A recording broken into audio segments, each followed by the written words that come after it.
Steve Baker. Mr Speaker, can I just begin by saying how pleased I was to learn that when my honourable friend for Stone brought up the subject of the Notification of Withdrawal Act, we discovered that there were so many members opposite who voted for that Act on the basis of taking on trust the success of a Conservative Prime Minister. I'm very pleased to discover they've got so much confidence in us, so I'm grateful to them.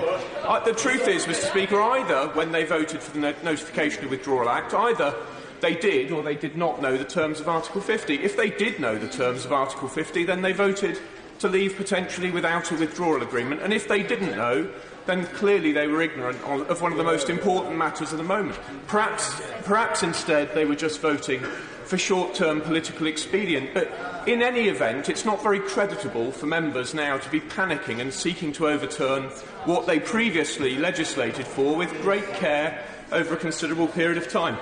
But I'd like to turn my attention to Lord's Amendment 5, which I find rather surprising because it seems to restore the prerogative to the government provided they seek a long extension. And this is, of course, an area where this House resoundingly defeated the government on this very point. So I'm very pleased that my honourable friend for Stone has brought forward his Amendment A to Amendment 5 to rule out European elections. His amendment is no extension of the period under Article 53 of the Treaty on European Union may be agreed by the Prime Minister if, as a result, the United Kingdom would be required to prepare for or to hold elections to the European Parliament.